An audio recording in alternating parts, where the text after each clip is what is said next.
ही काही मैदानावरील हिरवळ नाही, ही आहे मिठी नदीतली जलपर्णी। मुंबई एअरपोर्टच्या मागच्या बाजूस असलेल्या मिठी नदीची ही अवस्था। 26 जुलैच्या प्रलयानंतर नदीचं पात्र रुंद करण्यात आलं, पण ती वाहती राहायला हवी याकडे मात्र दुर्लक्ष करण्यात आलं। परिणामी नदीला जलपर्णीचा विळखा पडलाय।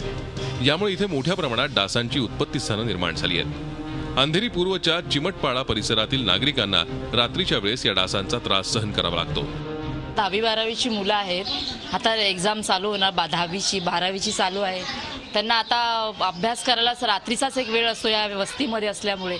वस्तीमध्ये रात्रीचाच मच्छर जास्त प्रमाणात वाढतो, त्यामुळे अभ्यास कसे करू शकणार, ह्याचा परिणाम त्यांच्या करिअरवर, त्यांच्या रिझल्टवर होतो। डासांची ही जी समस्या आहे याला मिठा नदी मोठ्या प्रमाणात कारणीभूत आहे। BMC कडून त्याकडे दुर्लक्ष केलं जात आहे। 4 वर्षापूर्वी मिठा नदीला रुंद केल्यामुळे पाण्याचा प्रवाह संत झाला आणि त्यामुळे मिठा नदीमध्ये मोठ्या प्रमाणात जलपर्णीची वाढ होऊ लागली। पालिका आमच्या विभागात येऊन नागरिकांचे ड्रम्स चेक करतात डासांच्या उत्पत्तीसाठी, परंतु तीच पालिका मिठा नदीसारखा जो प्रचंड मोठा स्रोत आहे डासांच्या उत्पत्तीचा त्याच्याकडे दुर्लक्ष करत आहे। मिठी नदीच्या आजूबाजूला अनेक कॉर्पोरेट ऑफिसेस आणि हॉटेल्स आहेत, तिथे सुद्धा या डासांचा प्रादुर्भाव दिसून येतो।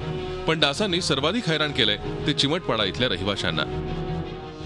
या परिसरातील डासांचं मोठं उगमस्थान आहे ही मिठी नदी, परंतु इथल्या स्थानिक रहिवाशांनी वारंवार तक्रार करूनही BMC प्रशासन या मिठी नदीतील जलपर्णी काढत नाही आहे। त्यामुळे पालिका जर आपलं काम विसरत असेल तर स्थानिकांनी न्याय मागायचं तरी कुणाकडे असा प्रश्न उरतो। Video journalist Sandesh Krishnat Patil, Zee media, Mumbai. Zee 24 तास रहा एक पाऊल पुढे।